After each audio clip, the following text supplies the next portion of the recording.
paper has actually been published. It's been published not too long ago, a couple of months ago, in a 65-pound continuum book. So I felt like I had one last shot at presenting it, because nobody spends 65 pounds on a continuum book usually. And it hasn't been uploaded onto AAAARG yet, probably. And the title is From Duration to Eternal Return, Deleuze's Readings of Bergson and Nietzsche. One of the most remarkable aspects of Deleuze's Bergsonism is its positive portrayal of two of Bergson's most controversial, and for many, weakest works, Duration and Simultaneity, and The Two Sources of Morality and Religion. The first text seems not only patently to misunderstand the implications of Einstein's special theory of relativity, but to amount to a regression of Bergson's thought back to his early work, Time and Free Will. The second seems to represent an aging Bergson's turn to mysticism and transcendence, although these already appear in the 1911 Huxley lecture that opens Mind Energy. Against such views, Deleuze contends that Duration and Simultaneity does not invoke a new psychologism, but instead challenges the physicist for confusing different types of multiplicity and continuing to treat time as the counting of instants. Bergson himself offering an alternative metaphysics that he believes modern physics needs. And Deleuze argues that the significance of Bergson's late work, The Two Sources, is that it demonstrates the process by which duration, as difference actualizing itself, underpins social and moral history. Both defenses accord with Deleuze's larger thesis that duration's structure of a virtual past contracted into an actual present and compelling time into an open future expresses a conception of internal difference, which Deleuze deploys explicitly against the Hegelian conception of internal difference as contradiction. Duration, of course, is at the center of Bergson's philosophical endeavors, and in the development of his thought, it comes to define both the separation and the connection of time and space, nature and memory, the closed systems of scientific inquiry, and the open systems of life and evolution that surpass scientific analysis. Deleuze's reconstruction of Bergson's thought makes clear that time, as a differentiation of difference that is more than the chronological passage of instants, is the foundation for all fields of becoming. Bergson and Deleuze, in this respect, clearly occupy the same terrain. Nevertheless, despite Bergson's presence throughout Deleuze's work, and against the many scholars who see Bergson as Deleuze's principal inspiration, the multiplicity and differentiation that characterize duration play only a limited role in Deleuze's philosophy of time. This is clear in the 1960s in Difference and Repetition, where duration is linked only to the second of three syntheses of time, and in the 1980s in Cinema 2, where Bergson all but vanishes once the chapter of The Powers of the False is reached. In both cases, Nietzsche is the figure who replaces Bergson, and Eternal Return replaces duration, Deleuze holding that the latter concept only grounds time's chronological passage, whereas the former, the Eternal Return, effects time's ungrounding. This turn to Nietzsche is certainly not a Bergsonization of Nietzsche, as some have claimed. Rather, I would argue, Deleuze's early reading of Bergson, as I hope will become clear, is more an attempt to introduce into Bergson's thoughts themes that find a proper home only in Nietzsche. In this way, Deleuze's turn to Nietzsche, I would argue, represents a fundamental break with key features of Bergson's thought: the priority of the pure past, which Deleuze argues implies a continuing form of transcendence, the thesis of continuity, which in Bergson sustains a revised concept of the ego, and the way the new emerges in time. These are themes Bergson tries to sustain when, after posing an absolute separation between time, which he associates with quality, and space, which he associates with quantity, in his initial formulation of duration and time and free will, he, Bergson again, seeks in later works a rapprochement between quantity and quality, and between philosophy and science. Deleuze opposes Bergson on all of these points by theorizing an intensive discontinuity, and while Deleuze's early writings try to read this discontinuity into Bergson's own thought, Deleuze himself clearly abandons the attempt shortly afterwards, writing in Difference and Repetition that Bergson's critique of intensive quantity, quote, seems unconvincing. From this point onwards, Bergson, I would say, assumes no more than a middle position within Deleuze's ontology of time, and Deleuze never returns in a serious way either to duration and simultaneity or to the two sources. The turn to Nietzsche, will have profound consequences for Deleuze's reflection of time, philosophy, and science, but also for the relationship he draws between time and the self. Time, for Deleuze, when he turns to Nietzsche, no longer sustains an ego that changes but endures, but instead it becomes the time of a fractured ego and a self that is out of sync with itself, but that also overcomes itself. That's the ethical aspect, which also leads Deleuze from Bergson to Nietzsche. In Deleuze's final conception of time, the endurance of the ego is only an appearance, albeit a necessary one for the emergence of the new. So the thesis I'm going to try and show is that the kinds of continuity that Bergson argues are indispensable for an understanding of time, and against which he tries to challenge the physicists and others by saying they divided up time. That continuity exists as simulation, or it exists as appearance, or it has a reality to it, but it's a reality that floats on the surface of a disjunction or a discontinuity that is not that Deleuze unsuccessfully tries to read into Bergson, eventually leaves that behind and goes to Nietzsche. So, to Bergson first.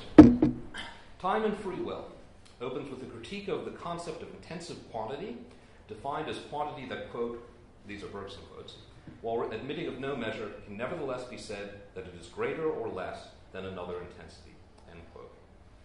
Bergson holds this idea to be self-contradictory, since, quote, as soon as a thing is acknowledged to be capable of increase or decrease, it seems natural to ask by how much it decreases and how much it increases. Bergson therefore maintains that all conscious states that may appear to relate to one another in terms of more and less are in fact qualitatively different in kind. This forms the prelude to Bergson's presentation of duration as a continuous succession of distinct but interpenetrating qualitative states, one that appears discontinuous and quantitative only when time's qualitative character is abstracted away and it is symbolically represented in space, thereby becoming extended, divisible, and hence numerable. The illusion of quantity easily arises through the way the self relates to the extended external world, which allows quantitative change associated with bodily experiences to be linked to inner states, ultimately to the point where the two become confused, and the error is consolidated by language and the way extensity is introduced into inner life in order to designate inner states. So for Bergson, it is precisely because duration, which is an inner experience, time is the inner form of experience, relates to the external world. It's the external world which gives us quantity, which then gets fed into us. And then language kind of seals that error of thinking that our internal states are quantitative, because language divides things up through substances, through nouns, essentially. The error is consolidated by language and the way extensity is introduced into inner life in order to designate inner states. The ego is the linchpin of these two orders. Its substantiality is never in doubt for Bergson, but he believes its form has been frequently misunderstood. Contacting the extended world at its surface, the ego's true nature, Bergson argues, is found not in space, but in time. Quote, pure duration is the form which succession of our conscious states assumes when the ego lets itself live, when it refrains from separating its present state from its former states, end quote. The error for Bergson of psychological association lies in separating the ego from its states, conceiving of the former as an indifferent thread holding together a discrete multiplicity of the latter, and, quote, thus substituting the symbol of the ego for the ego itself. In contrast, Bergson argues, the concrete ego is something that both changes and endures. That's the whole idea of duration, is it changes without passing away. I mean, that's the definition, the fundamental definition of duration in Bergson. And that's the whole point, that spatialized notion of time, what goes into the past just passes away. So the whole retention of the past in the present is the way something changes without passing away. Now, Bergson insists on the absolute separation of these two worlds, the inner and the outer, the qualitative and quantitative, of time and space. Quote, the fact that there is no point of contact between the unextended and the extended, the fact is, that there is no point of contact between the unextended and the extended, between quality and quantity. Also, quote, if magnitude outside you is never intensive, intensity within you is never magnitude. Inner life in its intensity, duration, and freedom, can be ascertained only by ridding it of erroneous forms of extensity. That's Bergson's key idea. That's what he's trying to work out in Time and Free Will, how we can describe, deal with the inner states without invoking extensity. But this insistence takes Bergson into a series of quandaries. He maintains that only the ego endures, that the only duration existing outside of us is the present moment, but he must then treat the undeniable perception of external change as something mysterious. Quote, "We must not say of that external things endure, but rather that there is in them there is some inexplicable reason, in virtue of which we cannot examine them at successive moments of our duration without observing that they have changed." End quote. And Bergson can only gesture towards the deep psychic life that his absolute separation requires. He writes, "Certain states of the soul seem to us, rightly or wrongly, to be self-sufficient, such as deep joy or sorrow, a reflective passion, or an aesthetic emotion. Pure intensity ought to be more easily definable in these simple cases where no extensive element seems to be involved." That's all he can say, is that they seem to be intensive without any kind of extensity, quantification, division, so forth. Unsurprisingly, though, the articulations Bergson attempts to give of these self-sufficient inner states carry seemingly ineliminable elements of extensity and magnitude. He asserts that aesthetic feelings of beauty and moral feelings of pain go through a series of qualitative changes, as though their progress did not involve and perhaps depend upon, say, physical sensations such as the empty feeling in the pit of the stomach right from the start. Yet he admits, by the conclusion of his discussion on these changes, quote, "There is hardly any passion or desire, any joy or sorrow, which is not accompanied by physical symptoms, and where these symptoms occur, they probably count for something in the estimation of intensities." So the intensities are already extensive, they're already physical, they're already extended, and so forth. Addressing affective sensations of pleasure and pain, Bergson simply asserts, without further justification, that while the succession seems to become greater as more and more parts of the body are involved and in sympathy with the affected part, this is preceded by a purely qualitative series of changes.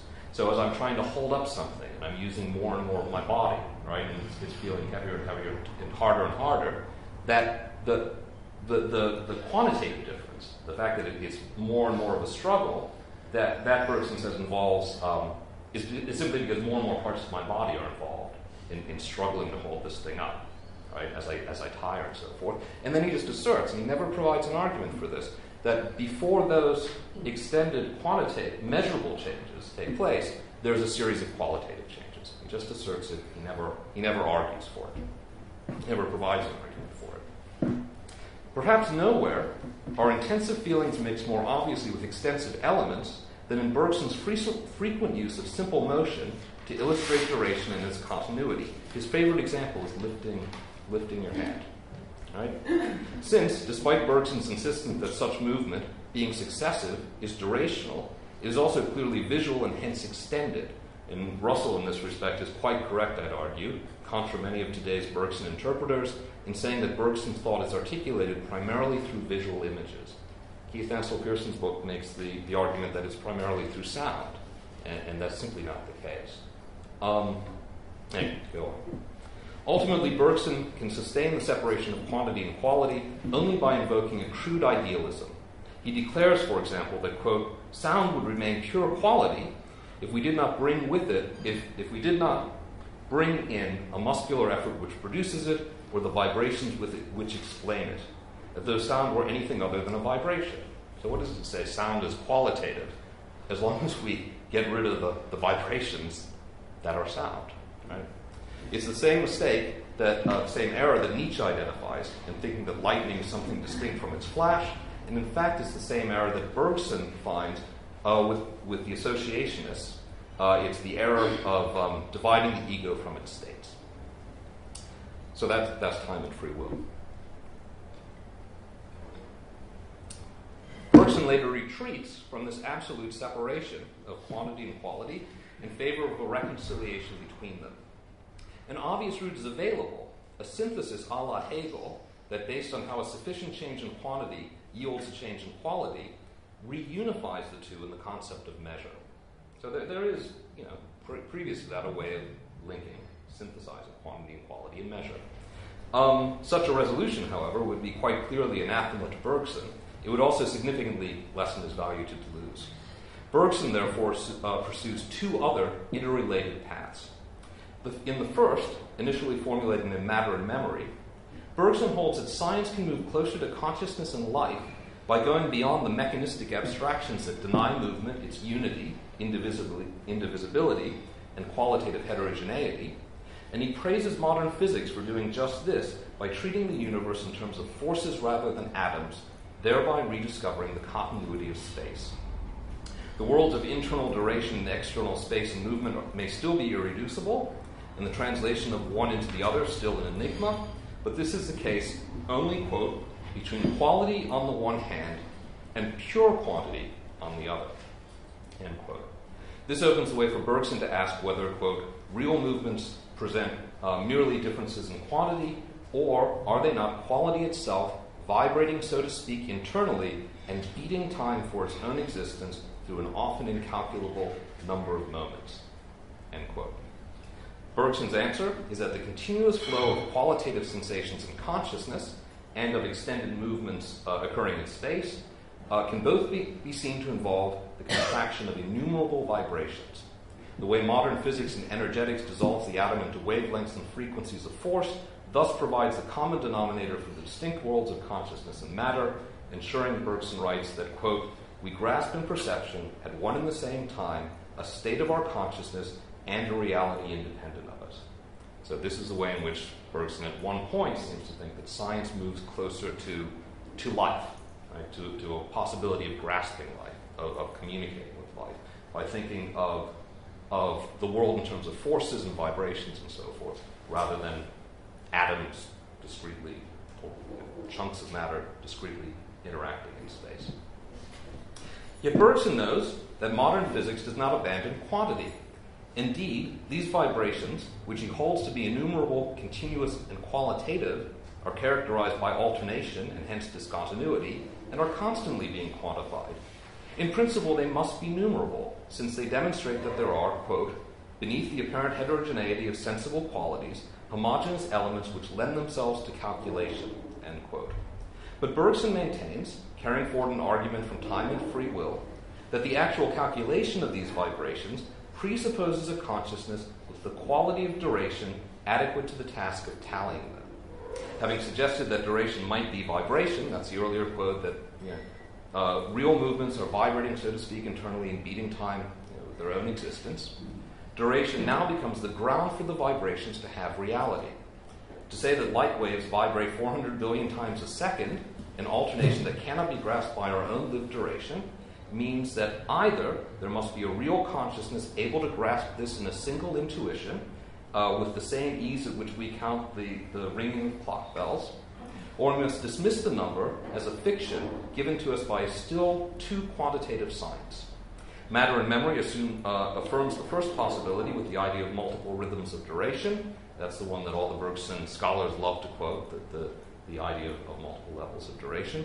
Whereas the duration and simultaneity dismisses it. That's why duration and simultaneity is oftentimes seen as a regression back to time and free will.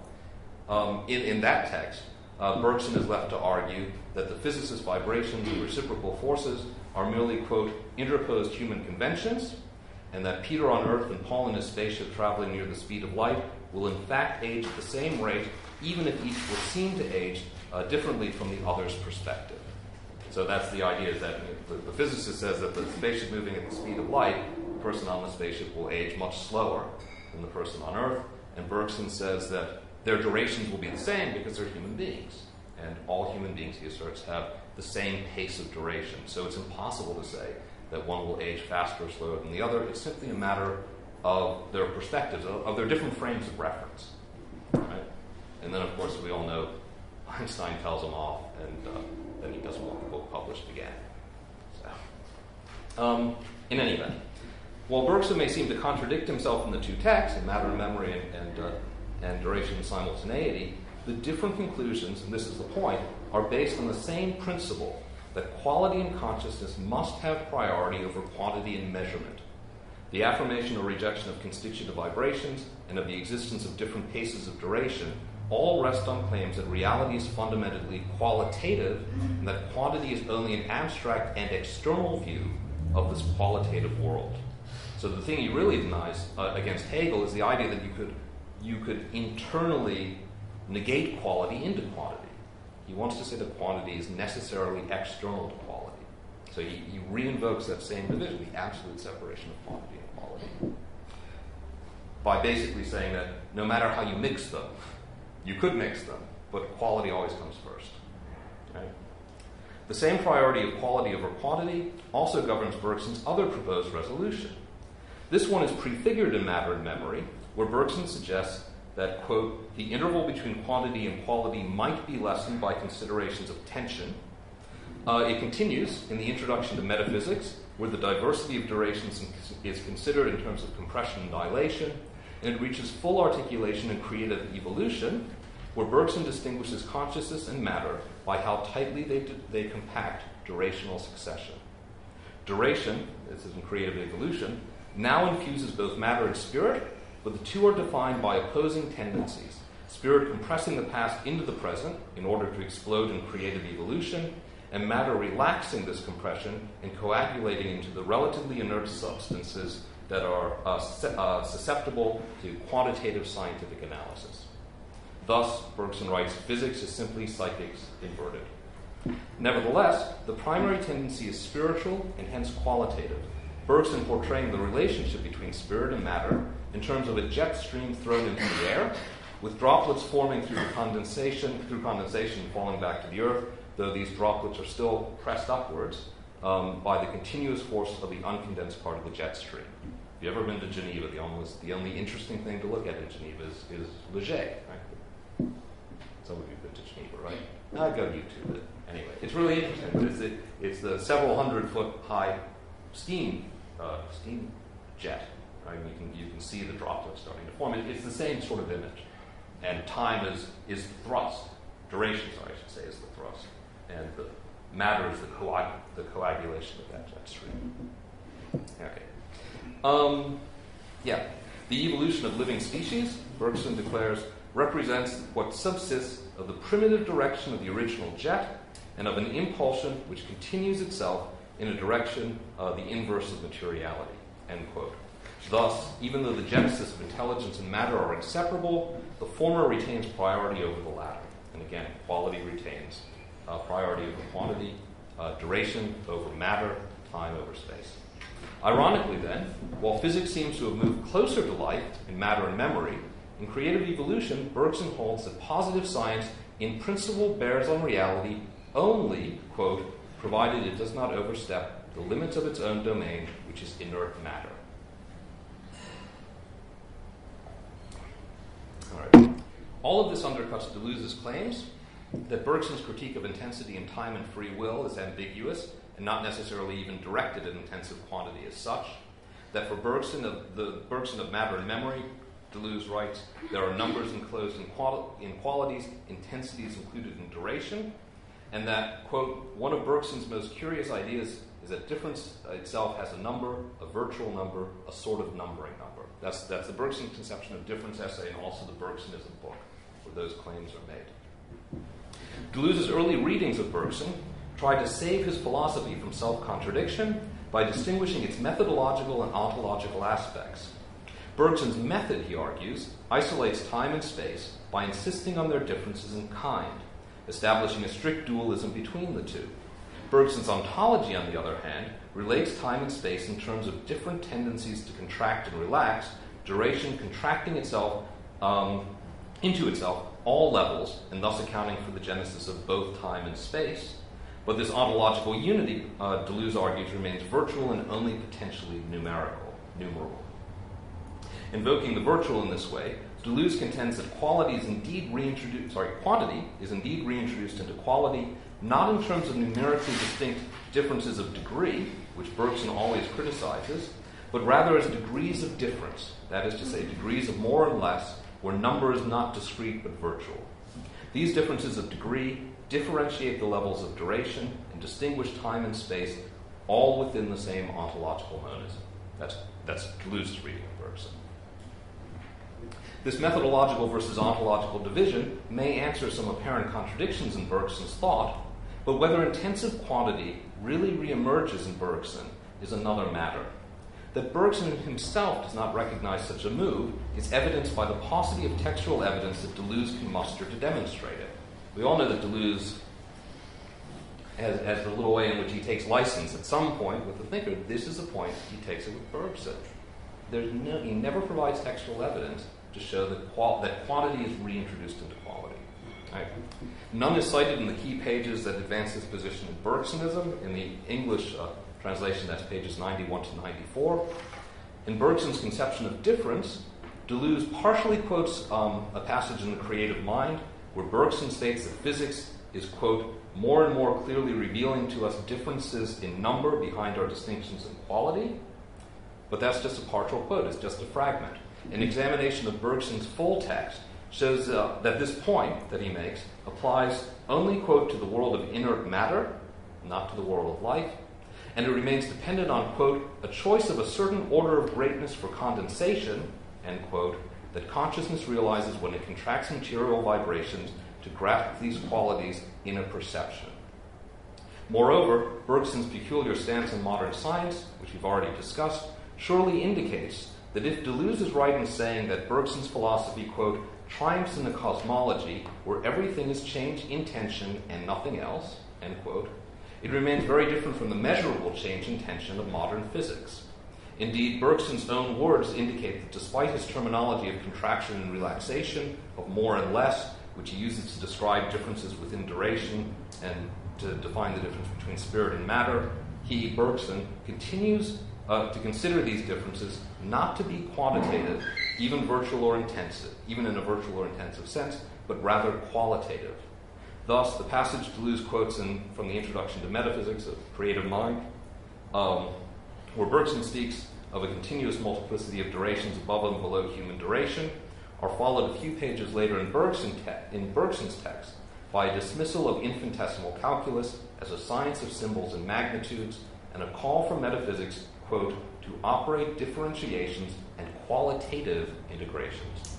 He never defines what this qualitative integration is, but it's clearly not the calculus. Right? The calculus remains numerical and so on, and symbolic. Now, Bergson would be correct to worry that a reintroduction of quantity, even as virtual quantity, would undermine key aspects of his philosophy. It implies a fundamentally different relationship not only between metaphysics and science, or ontology and science, but between time and the self. In Deleuze's turn from Bergson, intensive discontinuity, or the irrational cut, as he uses in the cinema books, introduces a time that is the fractured and discontinuous structure of the aborted cogito. Deleuze is certainly able to identify in Bergson's thoughts all the major ideas in his own philosophy of time. It would just be foolish to say that you couldn't find, at the very least, the vocabulary of Deleuze's thought in Bergson's text. He does find something there. But in his engagements with Nietzsche, I'd argue, each of these elements that he finds in Bergson gets fundamentally transformed, and it's simply no longer Bergson. Okay. So we're off Bergson for now. We're on to Nietzsche. Nietzsche shares Bergson's view of the deep flaws of the mechanistic conception of the world. Seeking purely quantitative analyses of phenomena, it can only describe the world, not know it, and even this depends on fanciful essentialist assumptions that posit the atom as the seat of motion and accept the sense prejudice of motion in empty space. And further, mechanism ascribes, without demonstration or justification, mysterious powers of attraction and repulsion to independently existing material entities. The whole argument is that the mechanistic idea of the world, dividing the world up into atoms, can't explain their connections, their actions at a distance. Right? So Deleuze, in the beginning of Nietzschean philosophy, will make the argument that none of this makes any sense unless we translate atoms into forces. On the one hand, Deleuze points out Nietzsche's critique of atomism, which I should have just gone on with the paper, which, quote, consists in showing that atomism attempts to impart to matter an essential plurality and distance, which in fact only belong to force, end quote, conceives of force as essentially relational. The essence of force, Deleuze writes, is the relation of force with force. On the other hand, removing the fiction of the atom is insufficient because mechanism's purely quantitative determination of forces still remains abstract, incomplete, and ambiguous.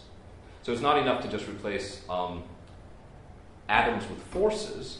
You also have to replace the mechanistic understanding of how those forces are quantifiable, essentially. Because the mechanistic quantification of forces remains itself abstract. Nietzsche thus maintains that the physicist's victorious conception of force still needs to be completed through the introduction of what he calls the will to power. Despite general similarities, this will to power differs in fundamental respects from Bergson's supplementary driving force of duration, the élan vital. So mechanism, you could reconceive mechanism in terms of forces rather than atoms, but you would still need to rethink the ways, the quantitative aspect of those force relations, because mechanism still sees those in terms of an abstract conception of quantity. And the only way to do this, Nietzsche will say, is to introduce the notion of drive, which is will to power, which we'll see here. Nietzsche parallels Bergson in holding that, quote, in a purely quantitative world, everything would be dead, stiff, motionless. Nonetheless, this is only the beginning of what Deleuze shows to be an extensive rethinking by Nietzsche of quantity and quality. Mechanistic theory holds that all qualities perceived by the senses are reducible to quantitative formulae. Yet on the one hand, this is Nietzsche quote, everything for which knowledge makes any sense refers to the domain of reckoning, weighing, measuring, to the domain of quantity, while all of our sensations of value, i.e. simply our sensations, adhere precisely to qualities, end quote. On the other hand, Nietzsche writes, quote, we need unities in order to be able to reckon. That does not mean we must suppose that such unities exist, end quote. Now, while mechanism correctly locates knowledge and quantity, through its uncritical assumptions of the unity of the atom, it reduces quality directly to quantity and establishes an absolute division between knowledge, that which can be objectively quantified, and value, which is seen as the subjective interpretation or assessment of this purportedly objective reality. So in the first place, mechanism will reduce quality to quantity by saying the color red is light waves vibrating at a certain frequency as opposed to color blue. All qualities will be reduced to quantity in that respect. On the other side, mechanism, by doing this, will find a way of distinguishing, separating value and knowledge. So knowledge will become what's quantifiable. Value will just become subjective. It will become the subjective interpretation of this quantitative reality where all qualities are reduced to quantities. Now, but it's all based on an abstraction. It's the abstraction of the unit. Units enable counting and quantification and calculation, but they also abstract away constitutive relations. Thus, on the level at which no unities or things pre-exist their relations, quantity cannot be a number, but only a relation. As Deleuze declares, quote, quantity itself is therefore inseparable from difference in quantity, end quote. This difference in quantity is intensive. It's an ordinal relation of more or less. Nietzsche calls it an order of rank, which is also an order of power, of strength and weakness. Strength and weakness are always relative terms. They're always relative to each other. There's only strength in relation to weakness and so forth. But it's ordinal, right? And it's quantitative, Nietzsche will argue, without being measured by a fixed scale. Right?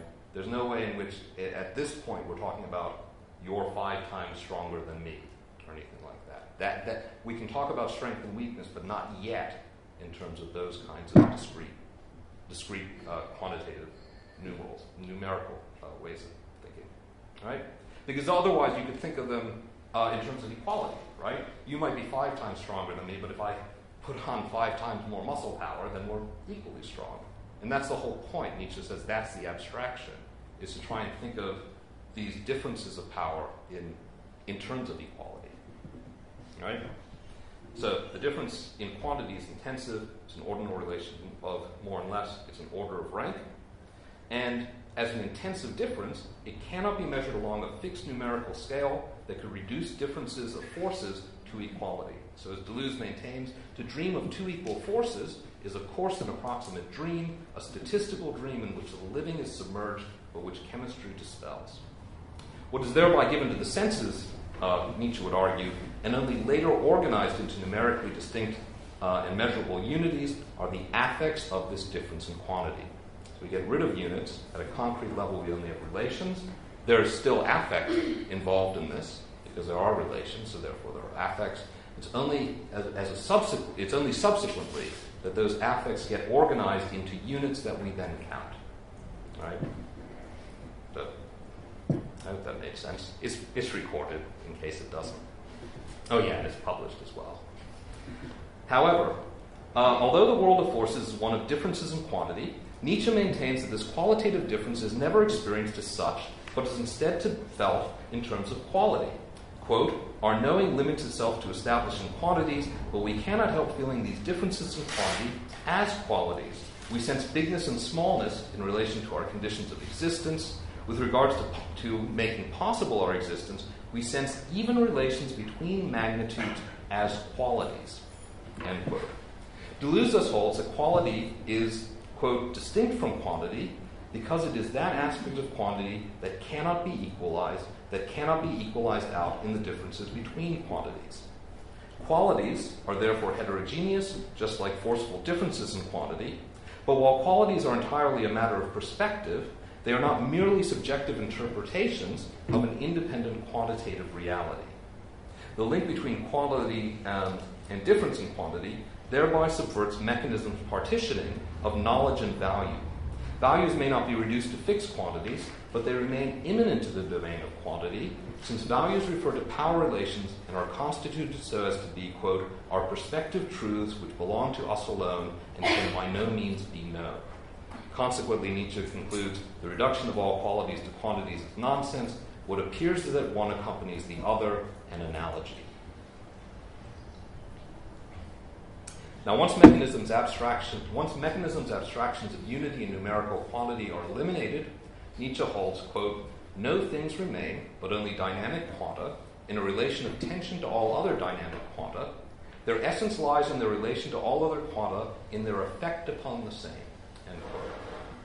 But if the connection between difference in quantity and the feeling of quality is accepted, then the will to power must be acknowledged simply because, quote, mere variations of power could not feel themselves to be such. There must be present something that wants to grow and interprets the value of whatever else wants to grow. So once we've eliminated bodies and replaced them with forces, and once we've seen that forces are always in relations of tension and there can never be equality between them, because that reintroduces an abstraction, there still remains the question of how drive occurs, how change occurs, because mere variations of power cannot feel themselves to be such. So the will to power becomes the necessary supplement to explain how the becoming occurs.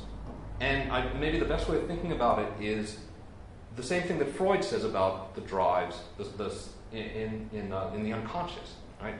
The drives, he says, are myths. The drives are myths. But then Lacan, in the Four Fundamental Concepts, he makes the point, before he says they're myths, he says they're conventions.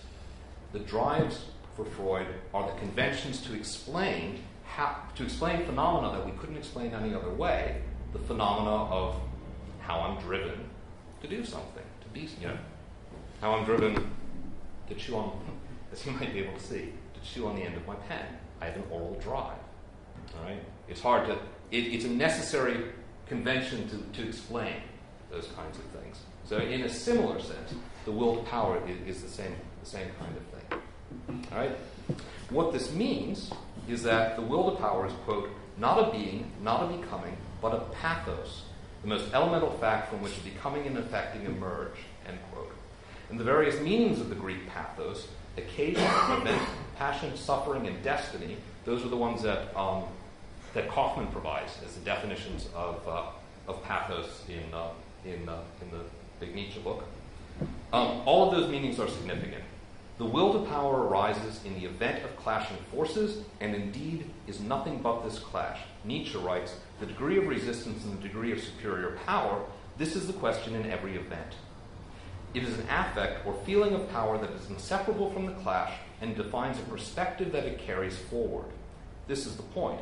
no force could be or become without this feeling of power and the non-subjective compulsion to discharge itself. And this discharge is governed by a principle that each force is what it is by virtue of its relations to all other forces, expressing itself so that its feeling of power can be satisfied. Right? And in the end, it's just, to return to the psychoanalytical example, the drive, the satisfaction of the drive, it doesn't have a telos, it doesn't have a point to it. When I chew on my pen, that's my oral drive. I could also chew on food, but the drive is independent of any need such as hunger or such as thirst. It's just that compulsion, right? And it can be satisfied by chewing on this, by chewing on my fingernails. Everybody's got one, right? By kissing, right? That's why we like to kiss. It's our oral drive, right? I hope so. We do all like to kiss, right? All right.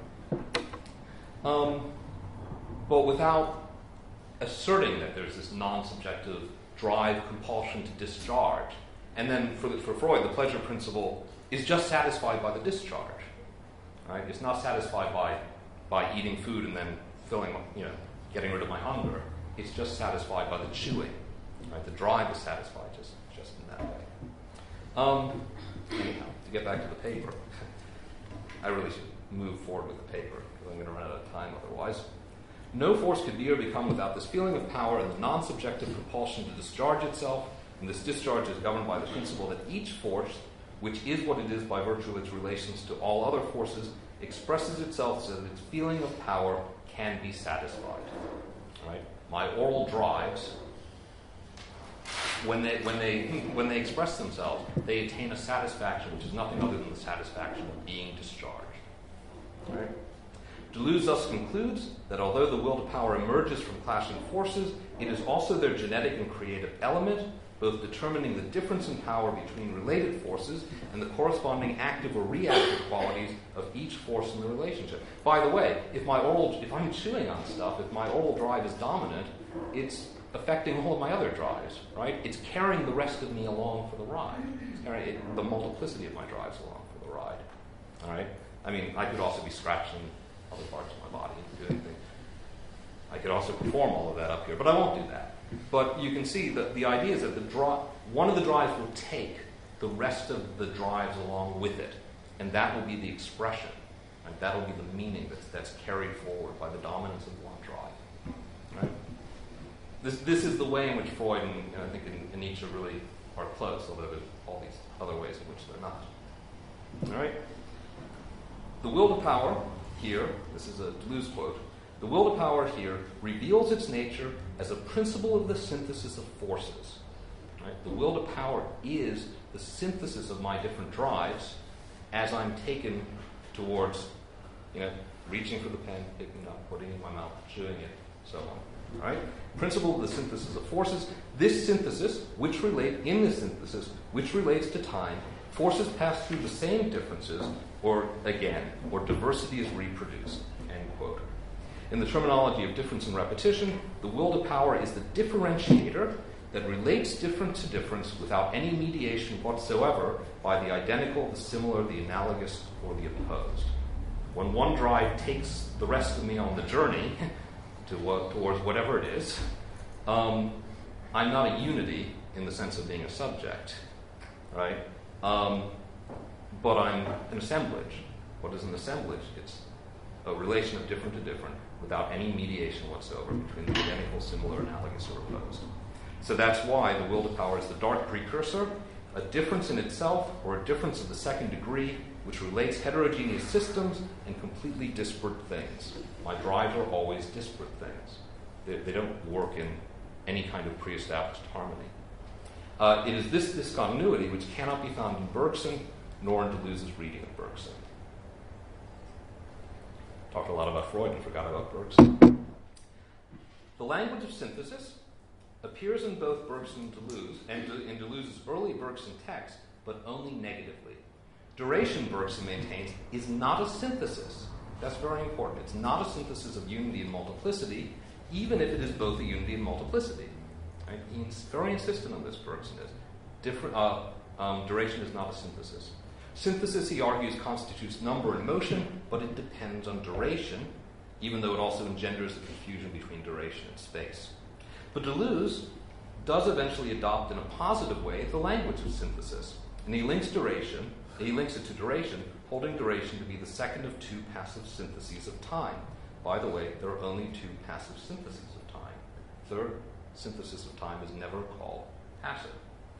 The word passive is never attached to it. Okay. It is passive, the second synthesis is passive because in it, quote, time is subjective, but in relation to the subjectivity of a passive subject. This is what marks its inadequacy, though. Deleuze holds that a concrete synthesis is one that has to be conceived in terms of disjunction. The whole question, Deleuze states, quote, is to know under what conditions disjunction can become a veritable synthesis. But it must therefore be a synthesis that by dissolving the subject is neither active nor passive. That's the third synthesis. It's neither active nor passive because we're not talking about a subject anymore, which could be either active or passive. The significance of the will to power in this respect is that its drive is one of overcoming, such that even its negative and ultimately, such that even in its negative form, it ultimately surpasses itself. Even if only the negative will to power is knowable, its essence, Deleuze argues, is found in an affirmative will to power that exceeds it. So even the negative will to power overcomes itself. It peters itself out. That's the whole fourth, fifth, whichever chapter is in Nietzschean philosophy. In this way, the will to power's disjunctive synthesis breaks with Bergson's commitment to the ego's endurance and continuity. If endurance continues to appear, it is only as a surface effect of a foundational disjunction. But as a consequence of this, the emergence of the new goes hand in hand with the appearance of discontinuity. How much time do I have? I got 15 minutes? You started 10 minutes late. I'll have no problem finishing this. Okay, I'm happy. All right, I might even be able to get in more tangential references to Schiller on tens or other things. So, the last section is the section on Deleuze and time. Deleuze's first, and we'll get back into psychoanalysis again, which is kind of useful because Oedipus King is posted there. Deleuze's first break with Bergson is therefore to treat time as a synthesis. He associates a first passive synthesis with Hume, one that connects successive independent instants into a line of time without which the active powers of memory, recall, and intellect would not be possible. The first synthesis is analogous, Deleuze notes, to the synthesis of time that for Bergson constitutes number and motion but leads to the erroneous spatialization of time. And like Bergson, Deleuze holds that this first synthesis depends on duration, arguing that it cannot account for the passage of the present and thus for the flow of time. So the transition from the first to the second synthesis, the first synthesis establishes a line of time but can't explain its flow. Right? The present's passage, Deleuze maintains, can only occur by virtue of the continuation and inherence of the past within it, so that each moment is both present and past at once. Deleuze writes, no present would ever pass if it were not passed at the same time as it was present. End quote. By the way, James's book is excellent for explaining this. There's some really wonderful illustrations and images of just exactly the quandaries which are caught up in with how the past could possibly move, and the present could possibly move, and how it could only pass if it was already passed, but it's passed in a virtual sense. If it couldn't be, or at least virtually passed, the future would never come. It would engender the paradox of a future that could never arrive, and so on. So if you haven't read the book, it's a wonderful book, and this part is really a very special part of the book. No present would ever pass if it were not passed at the same time as it was present.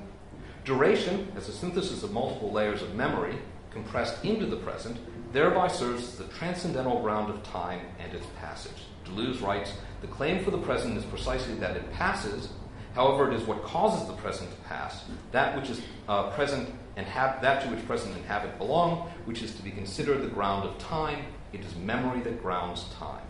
And of course, this is ontological memory. It's not subjective memory. Right? It's the way in which the past is somehow always recorded. It endures. Right? It passes. It changes without ceasing to be. It changes without passing away. Right? And that, for Bergson, is an ontological ordering, and therefore not psychological. So I could forget, but time would not forget, so to speak, what goes on. All right? Yeah. However, Deleuze continues, beyond the virtual inherence of the past and the present, duration introduces a dimension of pure past in which both past and present moments are, quote, two asymmetrical elements of the past as such. The pure or a priori past, which never passes, remains ever present but unrepresentable, and constitutes the milieu in which past presents are felt and recalled, and is the mechanism by which, quote, the entire past is conserved within itself. That's the ontological past, which is the condition for which I could recall any past that may remain in my head. Right? So the psychological past will rest upon the ontological past, so to speak. Psychological memory and ontological memory. The form in which this pure past makes itself felt in the present is the form in which it is lived is reminiscence, quote, an involuntary memory, hence the subject is passive in relation to this memory, which differs in kind from any active synthesis associated with voluntary memory. We're never really in control of how we reminisce. We just fall into it, don't we? Although it is here, Deleuze says, that Proust intervenes, taking up the baton from Bergson, comparable ideas are certainly to be found in the accounts of pure memory and matter in memory, and the creative emotion of dynamic religion in the two sources of morality and religion. So the present is the most contracted form of this pure past, but between successive presents, each of which compresses and so repeats the entirety of its respective past, Deleuze writes there are, quote, unlocalizable connections, actions at a distance, systems of replay, resonance and echoes, objective chances, signs, and roles. So that, quote, however strong the incoherence of the possible opposition between successive presents, we have the impression that each one of them plays out the same life but at different levels. And this is going to be really where the break occurs, or part of the break occurs with Bergson, which is that Bergson wants to retain the notion of a self or an ego, right? And the way he does that is even though the cone is there and there are all those infinite layers, they play out the same life. So the real thing is, could they play out incompossible lives? That gets back to what we were discussing in the morning, right? Bergson can't think the incompossible within the past, or the present, or the future. But that's where we have to start thinking. Deleuze says that we're going to move beyond Bergson at this point. Duration thereby assures a repetition in which difference is included, but for Bergson, for Deleuze, this repetition does not engender the new. It retains the coherence and continuity of the ego, which Bergson explicitly intends. And the pure past functioning, as time's transcendental ground, retains a trace of transcendence. Having linked duration to Platonic reminiscence in Bergsonism, in difference and repetition, Deleuze identifies a pure past with Plato that is, quote, necessarily expressed in terms of a present as an ancient or mythical present, end quote. This implies an equivocation in which the pure past transcends the world of representation and functions as, quote, the ground, the in itself, the noumenon, the form. However, it remains relative to the representation of ground. It is irreducible to the present and superior to representation, yet it serves only to render the representation of present circular or infinite. There's also a connection here with Lacan's notion of trauma. It's the trauma that never needs to have actually happened, but it provides the sense and the possibility of understanding my history, right? So it's the truth, and it has to be seen in the past, right? There's something about the structure of trauma for Lacan that I can only understand it as something I have gone through, right? Not something that's coming, not something that's untimely. It's always the past, even if it's a kind of Platonic past, right? It's the past that's outside of time, right? And that's the way in which it links to Platonic reminiscence. Because reminiscence in Plato doesn't lead you to a chronological past; it leads you to eternity. It leads you to the realm of the forms, which you were once in contact with before you were embodied, before you were in chronological time. All right. The transcendence of the past, whereby it becomes the unrepresentable foundation of representation, suggests that Bergson does not so much overturn a linear chronological order of time as simply complicate it, introducing an unrepresentable dimension that is discontinuous with chronological order, but circumscribing this temporal discontinuity for the sake of knowledge. On the one hand, Deleuze argues, quote, the shortcomings of the ground is to remain relative to what it grounds, to borrow the characteristics of what it grounds, and to be proved by these, so that, quote, it remains, quote, a correlate of representation, unquote. On the other hand, to the degree to which the pure past remains related to the actual present, so the actual past and present moments, it lacks a synthetic connection to them, which allows it to assume a transcendent status. Despite his rejection of a static being beyond the physical world, Bergson nevertheless duplicates this Platonic gesture by holding that intuition of the past that never was present provides a mechanism for grasping the absolute. And you really do have to look at Bergson will criticize science all the time, but he still loves knowledge. And that's his one kind of compliment to science, is that it seeks truth in a very kind of traditional sense, a kind of traditional metaphysical sense, the kind that's bad. Right? By contrast to this, the third synthesis of time, understood as eternal return, fractures both time and the self that exists within it. Deleuze introduces it through Kant's insistence against Descartes that the cogito self-determination as a thinking thing must take place within time, requiring it to be apprehended as the effect of some prior cause. As a result, the cogito spontaneity of thought can be understood, quote, only as the affectation of a passive self which experiences its own thought, its own intelligence, that by virtue of which it can say I, being exercised in it and upon it, but not by it. Or as Nietzsche declares, a thought comes when it wishes, not when I wish, so that it's a falsification of the facts of the case to say that the subject I is the precondition of the predicate think. Right? I think, and yet I don't, because it's a thought that comes to me. Right? So it's a mistake to think that I am the one who's actually thinking. If that makes any sense. Yeah. In this way, the ego is fractured by its own temporality, by its paradoxical status of being both inside and outside the chronological order of time. Instead of a self unified by the continuous succession and retention of the past, the eternal return posits a self as a disjunctive temporal synthesis, a relation of disparate differences brought together through a difference or differentiator, the will to power, that sustains its heterogeneity. The eternal return is therefore not simply a repetition or return of difference in time, a version that Deleuze sometimes offers when opposing standard readings of Nietzsche's doctrine as the endless recurrence of identical events. The eternal return cannot refer to a dissymmetry recurring in time, but must instead designate the dissymmetrical structure of time itself. The eternal return is an event, but it's not the event, as James was saying, it's not an event on time, on the series of time. It is the series. Right? The structure of eternal return for Deleuze, the structure of the event, involves at least two temporal series which are not successive but coexistent, which come together through a caesura, differentiator, or a dark precursor that circulates through them. No series serves as the foundation for the others, and the various series do not refer to the same subject, so that together they express a power of the false that is absent in Bergsonian duration, a power that, quote, poses the simultaneity of incompossible presence or the coexistence of not necessarily true pasts. That's in the Cinema book, by the way.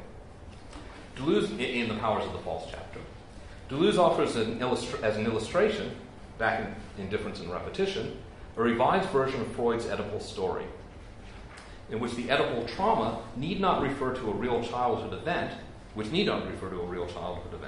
both separates and joins within the unconscious two sexual orders, one infantile and pregenital, one adult and genital.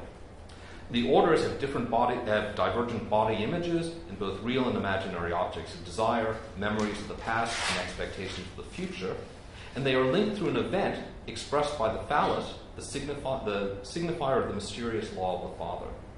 Constituting the separate series through a radical break, the phallus cannot be localized within either series, but instead resides in the margins of each.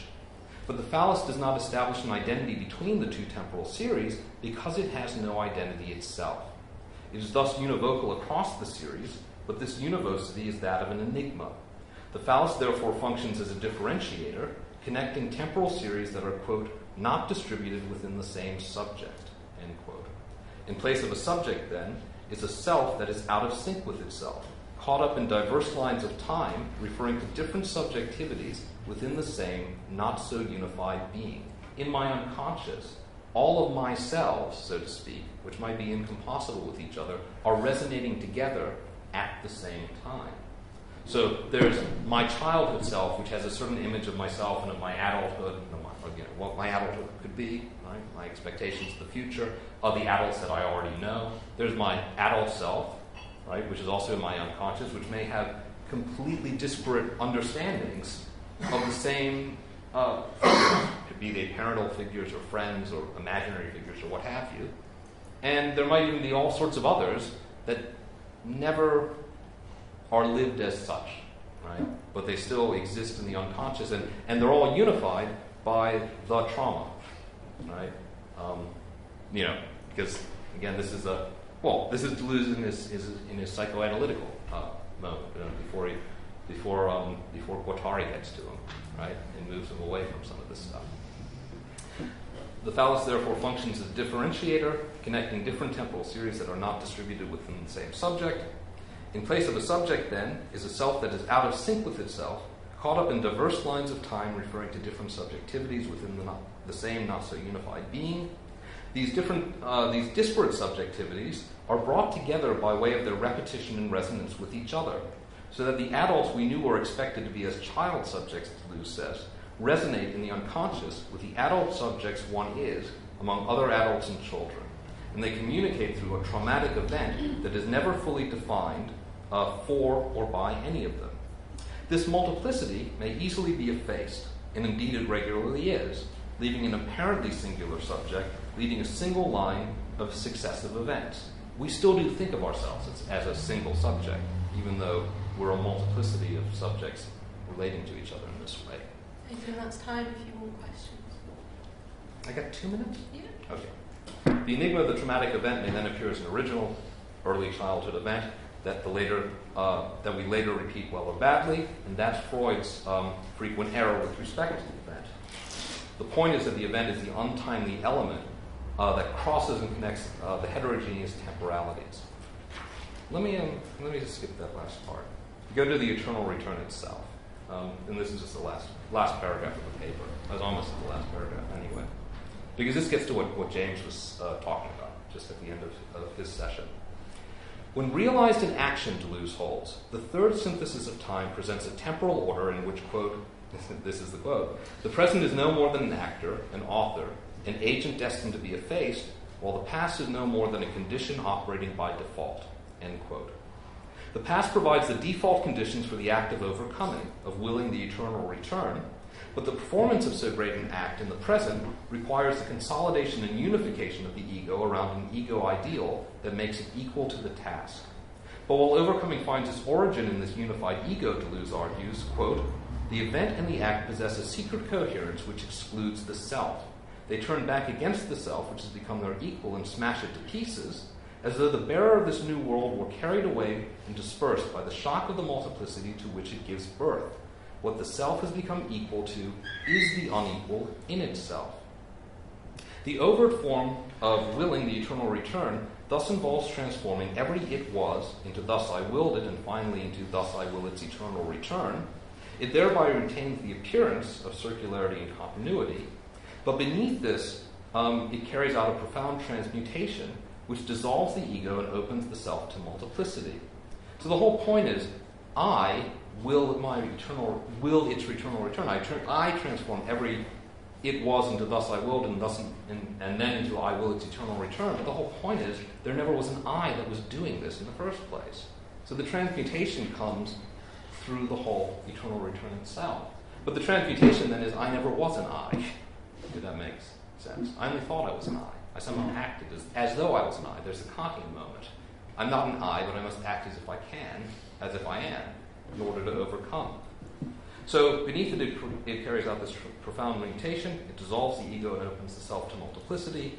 In this way, the eternal return institutes a creativity, realized in thinking in the thought of eternal return, that makes possible a break with the past. It's only by overcoming that I break with the past. In the end, therefore, and in contrast to duration, the eternal return concerns only the future, and the repetition it engenders is always a multiplicity that exceeds the forces that engender it. There's a whiff of Platonism in Bergson that is found in the transcendental memory that grounds duration. But in contrast to this, the novelty of becoming that Deleuze takes from Nietzsche is one that is necessarily located in the future. Novelty enters the self, it enters time, it enters history, only from the future. And even where actual time and actual history and our actual lives seem to be a mundane continuity, the event of novelty is nevertheless created. And that's the point. In turning to Nietzsche, Deleuze finds with the eternal return, understood as the structure of time, the guarantor of this kind of novelty, the guarantor of the way in which the future transmutes both the past and the present and itself. Thanks.